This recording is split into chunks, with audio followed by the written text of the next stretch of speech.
Hi everybody, name's Matt, Social Media Manager here at Volusion, and welcome to 2-Minute Tuesdays, where we give you 2 minutes of e-commerce advice to bolster your online success. Now I bet that you're already aware how important your website design is, and once you've done it once, you may be wondering when you should do it again. Well, pay close attention, because today I've got 5 signs that it's time for you to redesign your website. Now, first and most importantly, if your customers are having trouble finding things on your website, it's time for a redesign.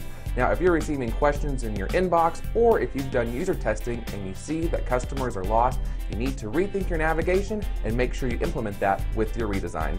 The second warning sign of a site redesign is to check and see if your brand has evolved. So, over time, if you start changing your voice, or you start using a different color more so than the old one, or if you have a new logo, it's time to really make sure that that brand is consistent and your design reflects your new brand. Now, third on our list, if your bounce rate is high, again, might be time for a website redesign. Now remember, your bounce rate is when a visitor comes to your website, sees one page, and then leaves. Not good for conversions. So if you're seeing that bounce rate is really high through your analytics profile, might be time to rethink that aesthetic.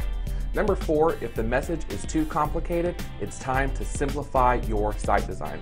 Now, admittedly, it's really easy when you're getting started to put as much stuff on your homepage or your website as possible, but as you develop, you'll learn that it's much better to edit. So if you've got too much, feel free, redesign, and scale back.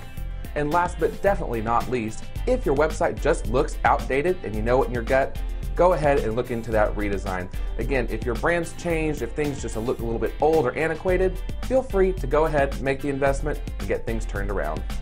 Keep these 5 signs in mind when you're considering whether or not you should redesign your website. If you need any help, we're always happy to do so with our team of experts. Any questions? Just leave me a comment in the box below. We'll get right back to you. From me to you, happy selling.